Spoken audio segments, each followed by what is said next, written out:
From the Stereo Sound Records Studios, this is the Mosh Pit Podcast. Here is the host, Wes Everett, bringing you the best in new alternative rock and roll.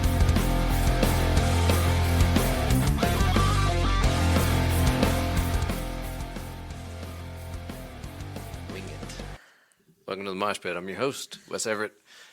You know, I can't intro it that way anymore. I have to say, hey, we're the Mosh Pit, and I'm Wes. And I'm Ashley. That's better. I like that. I do too. So we left y'all on a little bit of a cliffhanger. A couple of topics for today's episode. Hope y'all enjoy this. Yeah. Because it's going to be me bitching about the Rock Hall of Fame that actually doesn't really pay attention to it. I'm proud of her. I don't pay attention to the Rock and Roll Hall of Fame, and I'm going to tell you why. It's not really the rock and roll, you can't see it, but there's air quotes here, Hall of Fame anymore. Especially if at this point they're trying to get fucking Mariah Carey in it. Last time I checked, Mariah Carey is the queen of fucking All I Want for Christmas Is You. That is the farthest thing from rock and roll, ladies and gentlemen. And I'm here to tell you, I'm not into that bullshit. Do they have a All I Want for Christmas Hall of Fame? I don't fucking know, but if they did, Mariah Carey would be the queen of it.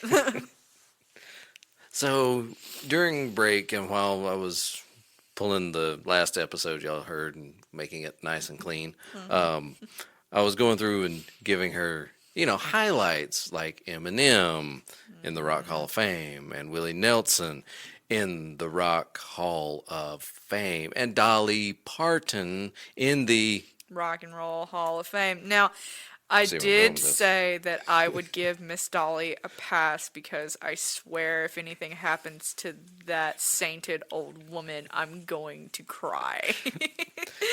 Well, now, on her behalf, she did say, she's like, I'm not rock. Why are y'all doing this? And she took herself out of it, but they said, no, you're going in. Yeah. So it wasn't even her choice. It wasn't, and that was also something that bothered me.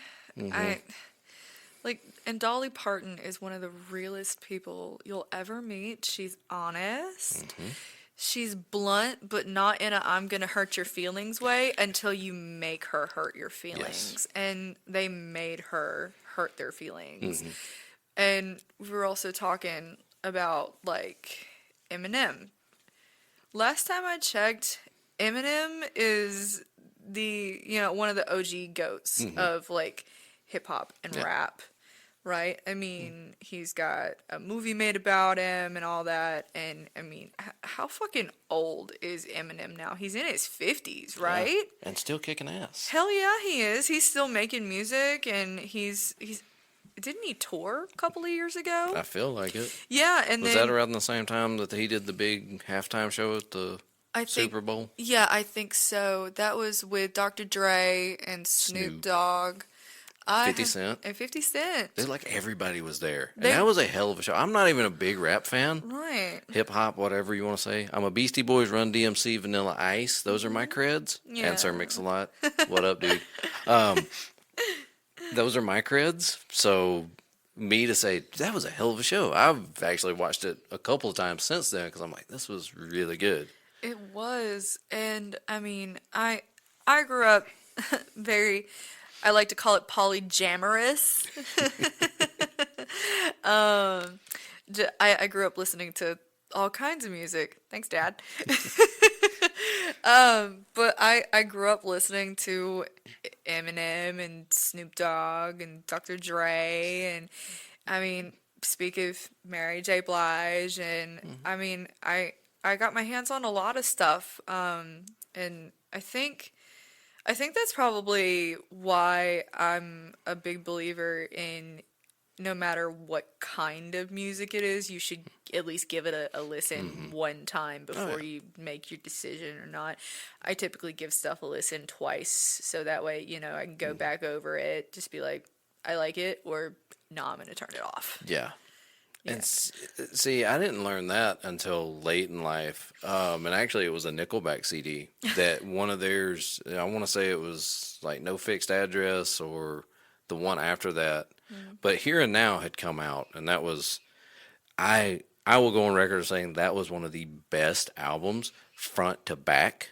It did not have a skip. bad song. No, No. it did not have a skip at all. And then I get to the next one, I'm going, this was not as good. Right. And I hate that about me because I do compare the next album to the last one, and I'm like, Yeah.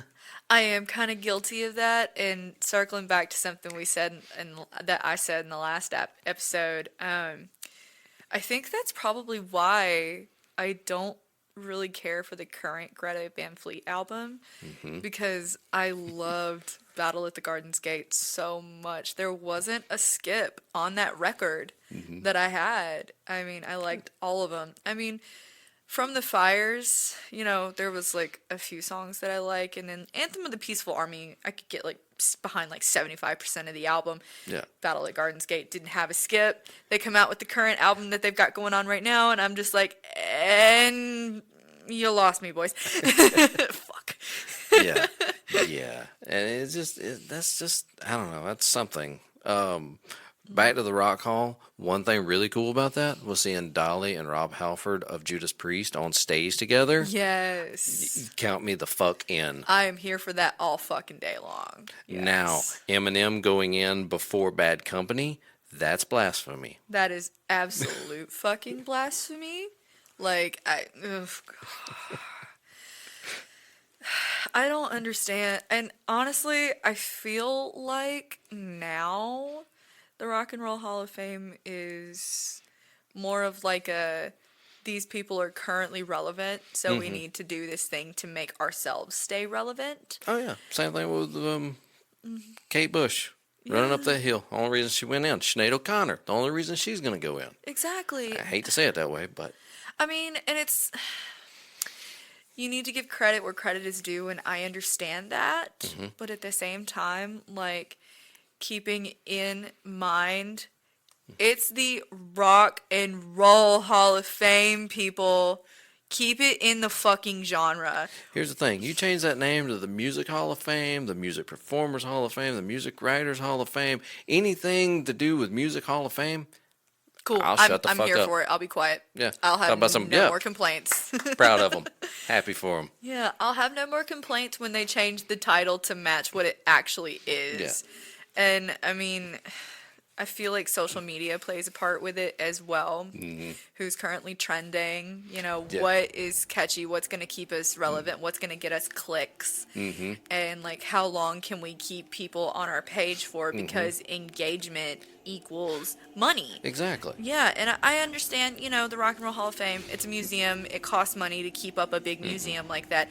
Get your bread, but at the same time, like, Yeah. stay in your lane.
Elder Moon, Primal Chain. Here's something that I feel like two places missed out on a golden opportunity last year.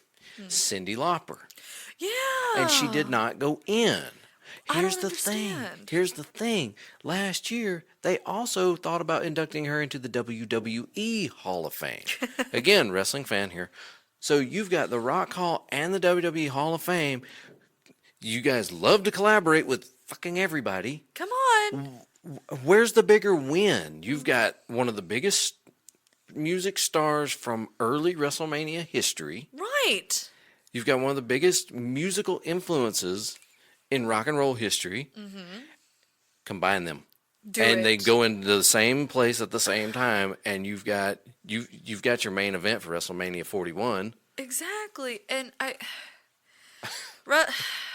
speak of WrestleMania, my my 7-year-old nephew loves the WWE, and he says music's not cool unless they use it in the WWE, and I have to explain to him. I'm like, dude, I get where you're coming from, but like the logic in a 7-year-old's mind is this is what I like, and if it's not cool enough to go on the WWE, then I'm not listening to it. You know, at one point he had a point. I will give him that. Yeah. Before they fired Jim Johnston, who wrote all the, like, you name an Attitude, Ruthless Aggression era theme song, he wrote it. Right. Austin Rock, you name it. They got rid of him, but at the same time, they were also including some rock and roll in the entrances. Kane using Slow Chemical by, oh God, Finger 11. Yes. Perfect. It worked. Their Yeah. Aggression album was great. It was. And it had that mix of mainstream plus. This, yeah. Honestly, that's where I found pre-podcast, post-high school, that time in my life. That's where I found new music, was actually watching wrestling. Because bands had these awesome theme songs. And I'm like, what else did they do? Let's hear that.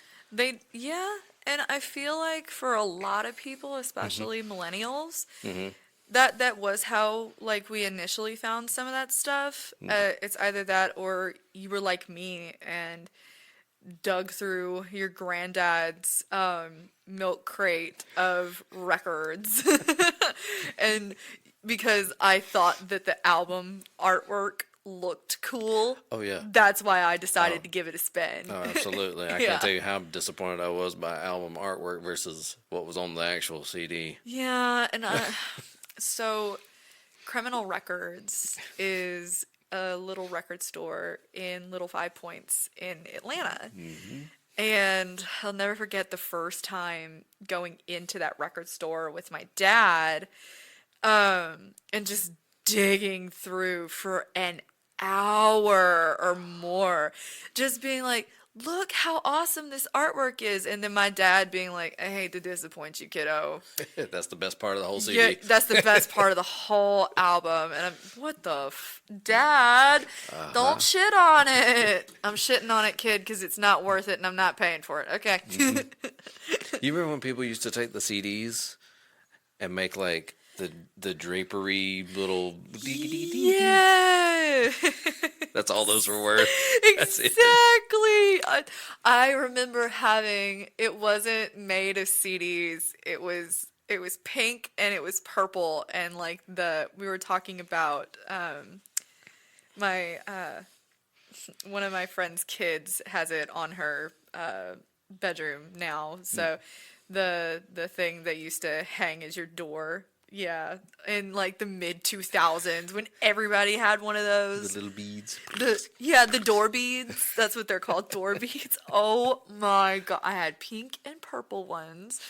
And I mean, I thought I was so cool. Man, those things got tangled and they hung onto your hair occasionally. There was no running through those. Absolutely not. Absolutely not. It was like they looked aesthetically pleasing for the time period. Yeah. Because, like, if anybody's old enough to remember, there were purses as well that had those little, like, beads on them as well. And the fucking flare yoga pants. and not yoga pants like you guys are thinking right now. They were capris, and we all just looked like we had high waters on. Yep.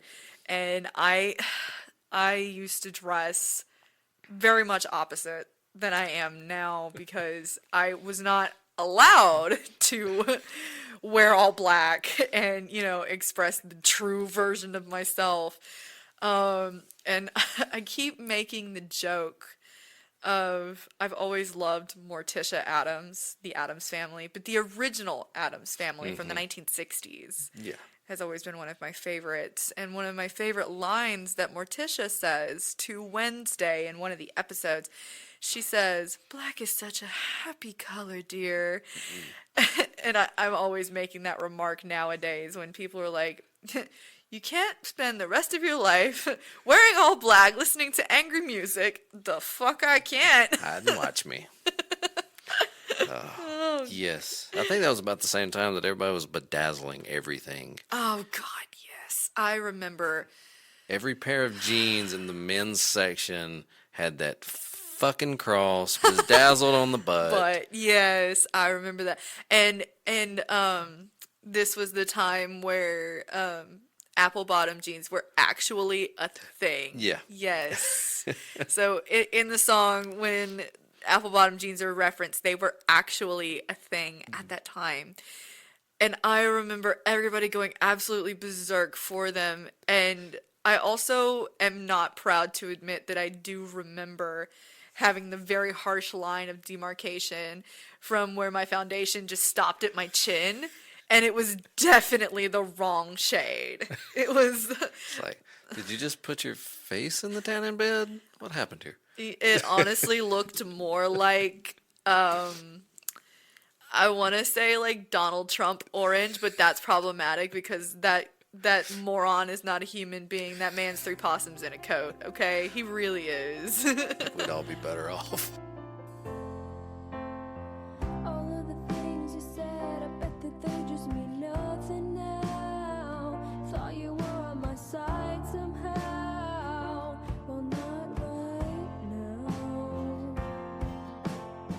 Wanted to say this to you, but I guess I'll just write it down. Easier when you're not around, and you're not here now.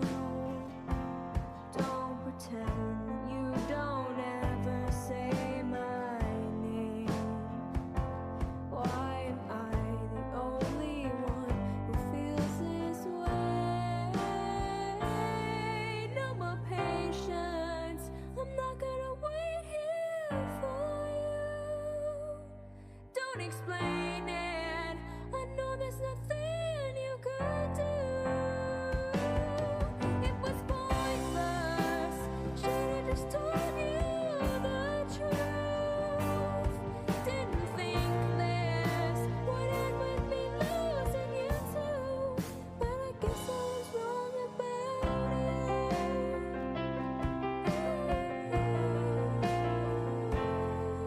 Guess I was wrong about it.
Sierra Levesque, wrong about you.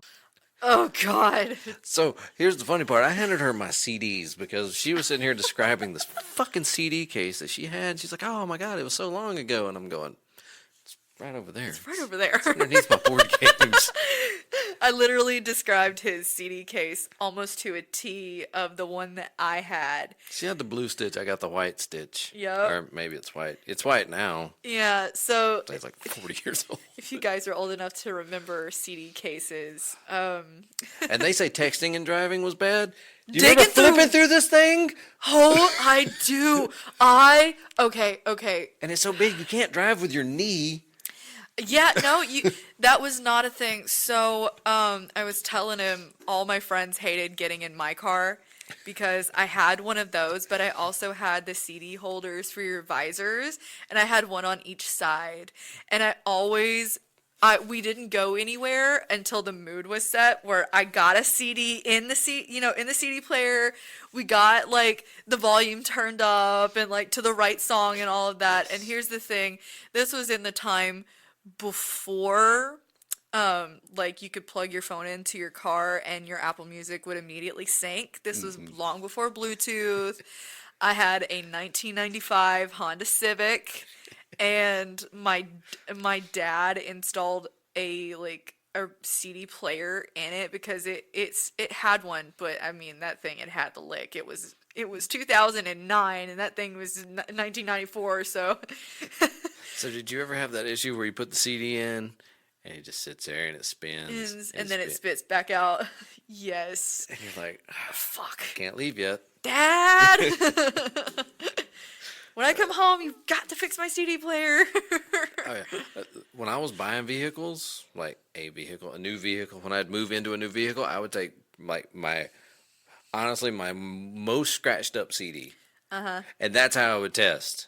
Yep. Because if it read that one, We I'm were good. solid. I'm We good. were solid. You know, this thing's Yeah. like, it's the last leg. I got a great CD player, though. Heck yeah, man.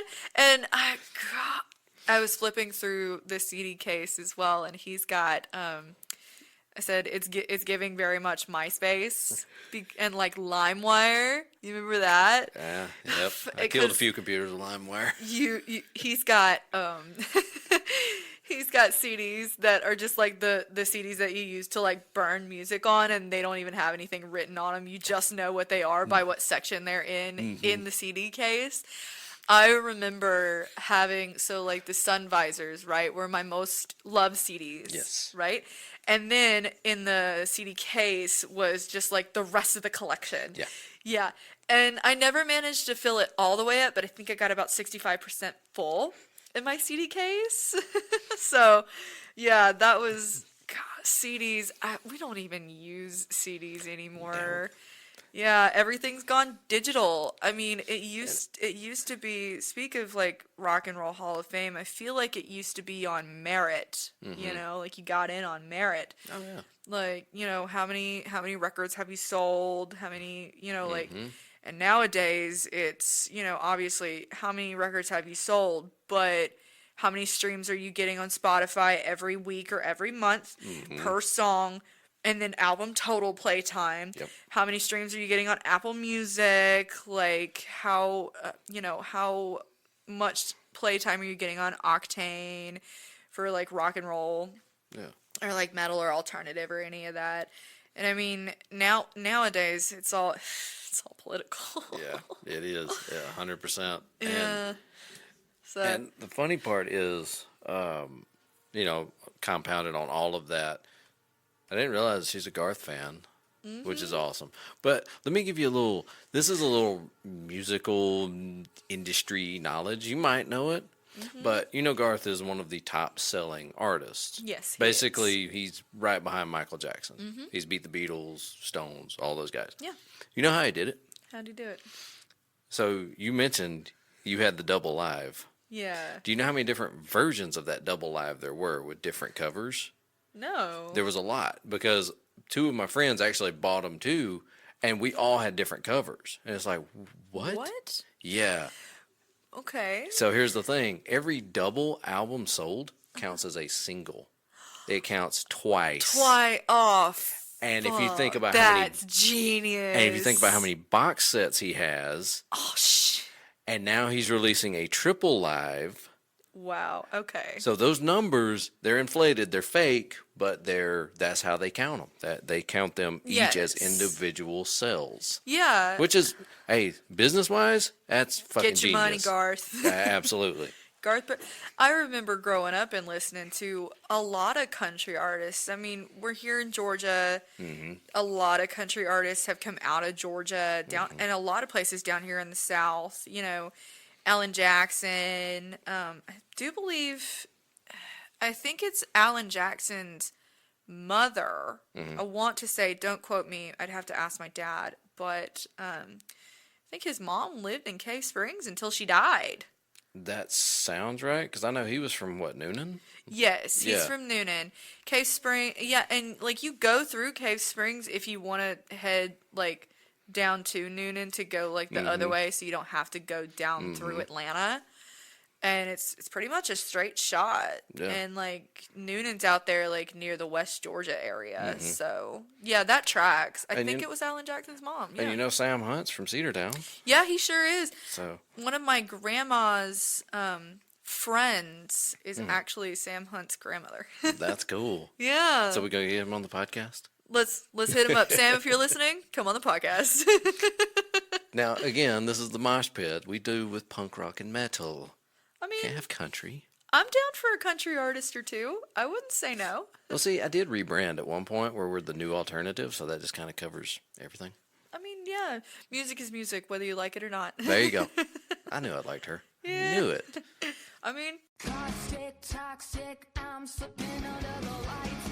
I was born to fight, but not like this. Boots tight and I fight, holding on for dear life. Take a chance on me, it's a thrill, take the ride. I'm a natural born runaway. Baby, not to go, just let me stay. All the songs have gone to my head. I only sing in the key of the dead. So leave me now. Is that what I said? Nameless, famous, I'm living an honest life. This neon sky was made for me. Goodbye, I die, raising all your concern. Vengeance I have earned, it was a pleasure to burn. I'm a natural born runaway. Beg me not to go, just make me stay. All the songs have gone to my head. I only sing in the key of the dead. So leave me now. Is that what I said? Caustic, toxic lies. This damn neon sky. I can't run this time. No, I can't run this time.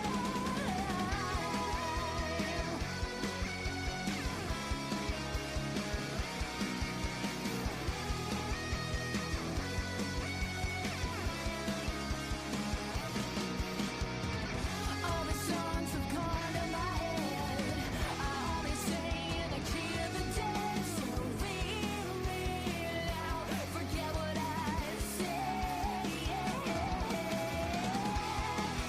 I'm a natural born runaway. Beg me not to go, just walk away. All the songs have gone to my head. I only sing in the key of the dead. So leave me now. Leave me now. Leave me now. Forget my caustic, toxic lies. Tess and the details. Runaway. what can I say? I'm pretty cool. There was another stat I was going to give you, and I don't remember what it was, so it probably wasn't important. Yeah. It'll swing back around. Yeah, we'll get back to it. It's Squirrel. something to do with the Hall of Fame or the CD sales or these god-awful CDs that everybody had. Well, speak. Oh, that was it. So one of my best friends that I grew up with, and then we ended up working together, she blew my mind. when she handed me, she was like, "So you're a metal guy. You like all this, right?" She's like, "Here's your CD." She burned me an MP3 CD. Do you remember these things? Yeah. Where you could put like 900 albums on one CD. I was like, "How did you do this?" I was like, "This is amazing." Right? I remember the oh god. And speak of like the old days and stuff. We were also talking about the fact that music venues aren't really like they used to be anymore. We were talking about a music venue that is very dear to my heart that doesn't exist anymore. The old Masquerade. And I mean, it does. yeah, but the original Masquerade. So if you guys are from Atlanta area, the building for the original Masquerade does not exist anymore. It used to be one of the best music venues to catch all kinds of music, but it was the space for rock and alternative to have your hopping off point before you started big venues, like huge venues. Yeah. That was your next step before getting to the Tabernacle, which, I mean, the Tabernacle's been redone several times, but the original Masquerade was where I saw my very first concert when I was 13. It was Avenged Sevenfold upstairs in heaven. Now, in Purgatory, which was the teeny tiny venue that when you walked into the original Masquerade, off to the left was Purgatory, off to the right was Hell, and upstairs was Heaven. And if you guys remember those rickety ass stairs to get upstairs to Heaven in the original Masquerade, if you know, you know. So the night that I wasn't there for it, but the night that staircase actually fell in, like part of it fell in, and we had to exit the venue out the back, like the emergency staircase, and that was actually the back loading dock. And that's where Netherworld actually used to be. If you guys are from the Atlanta area, Netherworld, the haunted house that happens, Netherworld actually started in a warehouse behind the original Masquerade. Really? Yes, it did. I did that one. I did the Halloween haunted house, and I actually met Southside Steve there when 96 Rock was doing it. Nice. Yeah. So that was cool. I did not realize, because again, I didn't start doing the whole concert thing until I started the pit, and that was 2013. Moving on. So I missed all that, but I did get to go see. I started seeing the new Masquerade, and it Yeah. wasn't terrible. I just am not a fan of the space. Yeah. Like It's they moved to Underground Atlanta.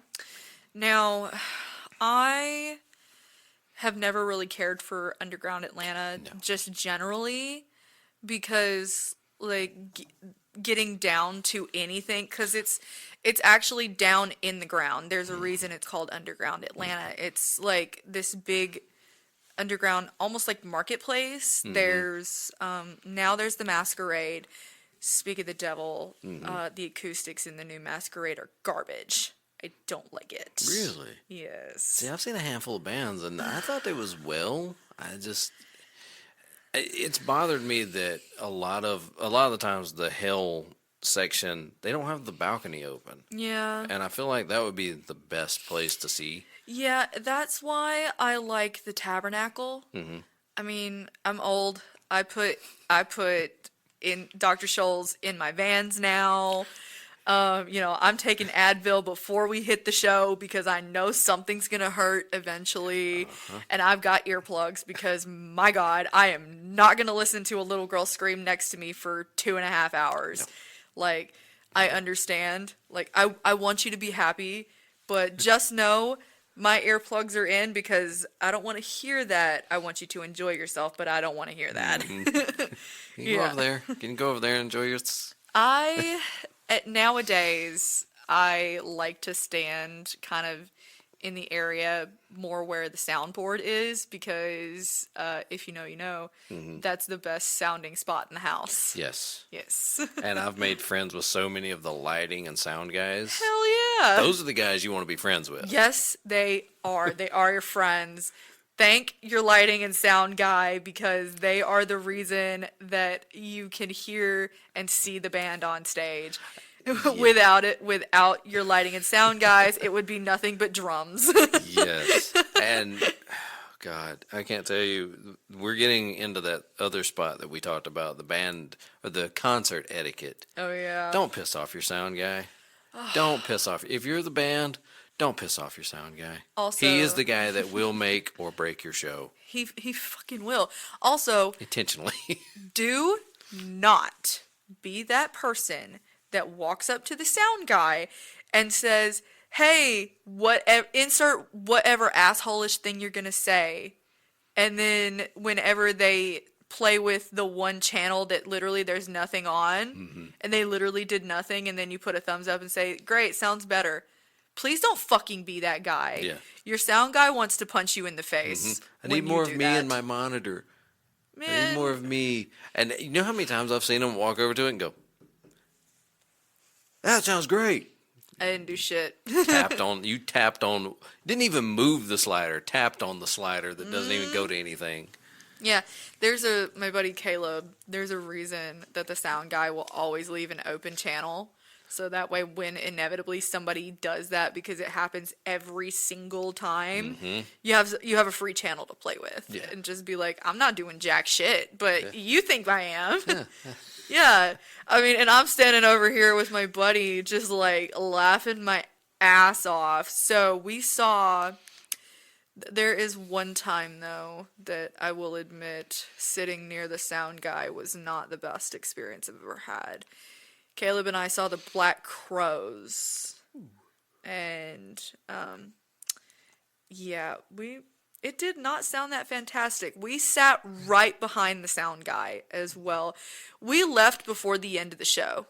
We were that kind of irritated because it didn't sound good. It was all high frequency, and all I got was the one singer. It was literally everything else was muddy. I don't understand. That sound guy looked like, he'd been through the ringer, and I understand that, but like, guy, we're on tour. I'm going to need you to make it sound good, or we're going to lose ticket sales. Yeah. Which is how everybody on this tour gets paid. If we don't make our ticket sales, you're fucked. Yeah. We don't make sales, you ain't getting hired again. Exactly. And I mean, that's something else that everybody needs to understand about pricing of tickets at the moment. I understand that concert tickets are getting very expensive, but I mean, life is expensive. True. And the record label and the venues themselves, they set prices. The bands themselves don't set these prices. Right. Don't get mad at a band when their tickets cost $300 and you are like going to break the bank just to go see your favorite band. I'm going to go see Era at the end of April, right? Probably, I think this is probably the cheapest I've gotten tickets for in a long time. Bought it on Ticketmaster. After taxes and everything, I paid $50 for one ticket. Shit. That's really not bad. For tickets now? Yeah, Hell no. yeah. Shit, $50 barely gets you in a door anymore. I mean...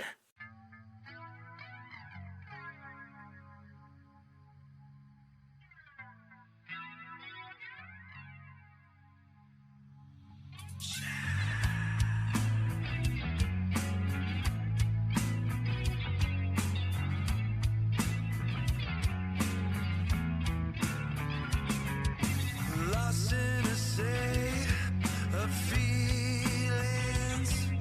It never seems to be what I'm looking for.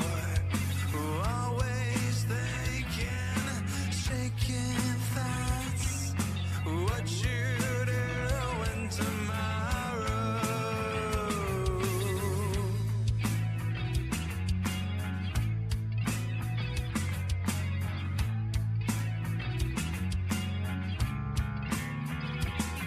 The eye in the sun,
Falling in Place, Goodbye Destiny.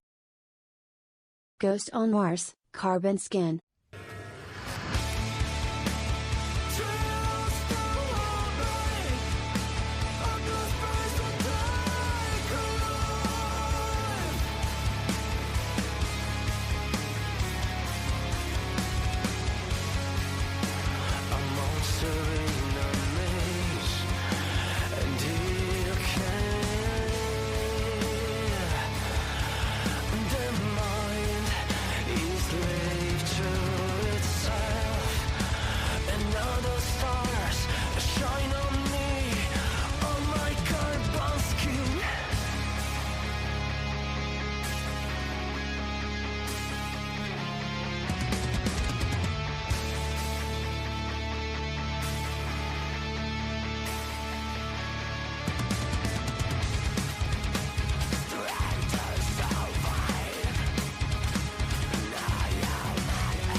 How do you feel about the venues that are taking merch cuts?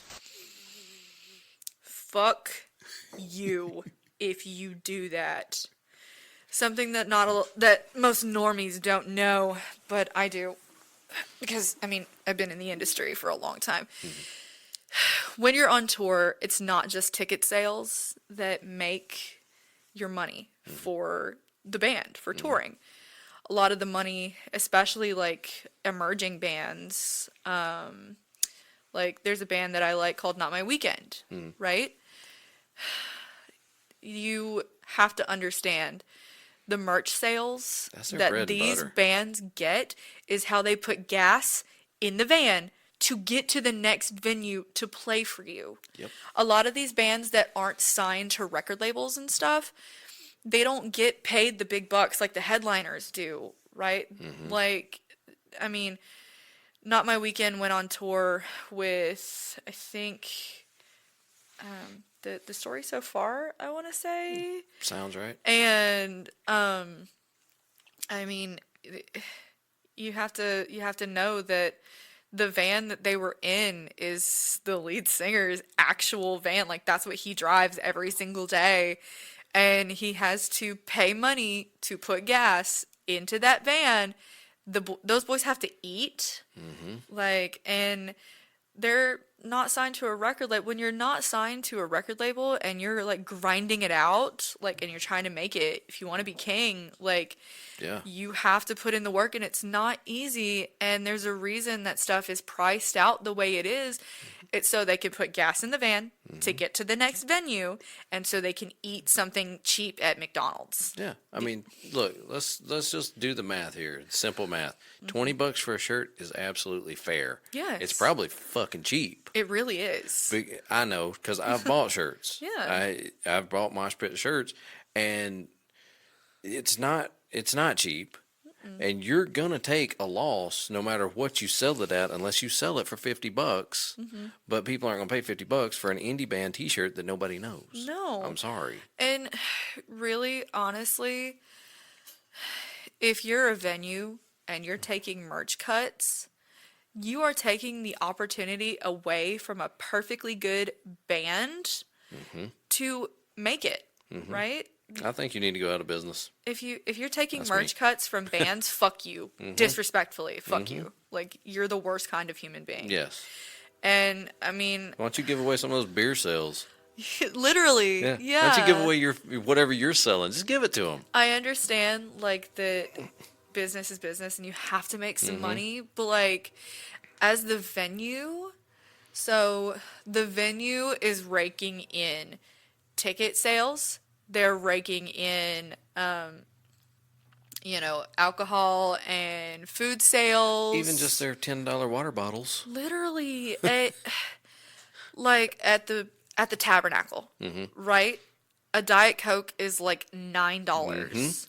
I mean, I'm gonna pay for it, Right. and Well, I mean, what other choice do you have? You can't take anything Exactly. in. yeah, See, me and Amanda, we don't drink. We're not drinkers. We Yeah. never have been. So if I'm going to a show, you better I'm there gonna- better be some Mountain Dew or some Coke yeah, available. Or- Don't bring us any Pepsi shit. a Red Bull or something. Yeah. Like, the last major show I went to was Bad Omens in September of last year in Nashville. Marathon Music Works. I got a T-shirt, which was $45. I mean, it's the one that I wanted, though, because I didn't get it when they dropped it on the website. So I was like, okay, but I'm going to see them on tour, so I'm not pressed about it. And then I got a sugar-free Red Bull, and the Red Bull was like $9. And I stood in the back, and I had the best time of my life because I was like, I paid way too much money to see this band. And I mean, I bought the ticket secondhand as well. I bought it on SeatGeek. Nice. I mean, I saw the original prices on Ticketmaster, and I was like, I am not going to pay for that. There's another problem. Ticketmaster. Ticketmaster, get it together, my guy. I don't know who is sitting up there at Ticketmaster thinking what's going on as far as that goes is okay, but, like, if we all remember last year's fiasco with the going on sale for the Eras tour with Taylor Swift. Yes. That was a disastrous nightmare. So one of my housemates when I was living in Nashville, she actually was part of that. She sat online for 5 hours. Like, she got up super early in the morning and sat online. And she was one of the lucky ones who got a hold of a ticket. Wow. And she got nosebleed seats at Nissan Stadium in downtown Nashville, Tennessee, for Sunday night, the last night of the show. Yeah. If you guys are not aware, Sunday night of the Nashville stop for the Eras tour was rained out multiple times. Taylor still finished the show. She finished the show at 1 a.m.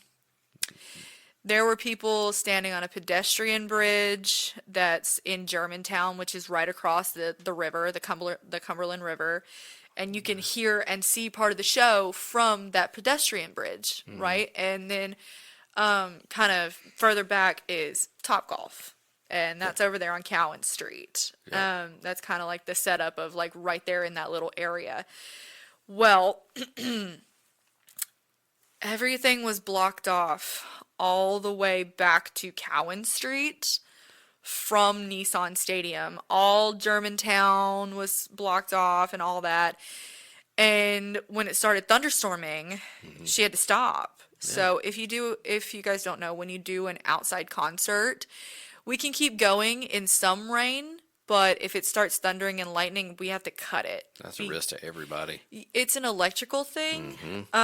Those monitors and everything are super duper expensive. They're tens of thousands of dollars that we don't have money to replace. And if we fuck up, the record label's going to put it on us, you know? So she had to stop. And I mean, Taylor's whole stage was screens. Her whole stage was made of screens. Yeah. Right? And when it started thundering and lightning, she had to stop and turn everything off so that way nothing would be shocked, right? Yeah. Because if lightning strikes anything like That'll that, wipe everything. the entire tour is fucked. Yeah, I worked that show. I also worked the Beyonce concert. I have never seen that much Tool in my life. You guys were so cute in your puffy skirts and those hats, but I saw so much pink. I don't think I ever want to see anything pink ever again after that. Also, concert goers, please have some fucking decorum. We're gonna talk about concert etiquette. I'll circle into that. So we're coming up on 40 minutes. Do you want to make this like a sprinkle? We go into another one? We'll sprinkle in just a little bit. Just a little bit? Yeah. So Yeah, because I do want to tack on something else on the whole concert etiquette. And this is from band's perspective to the audience, and you might know what I'm talking about. yeah. But we'll get to that next in the next podcast. Yeah. So thanks for listening, guys. We'll see you in the next one.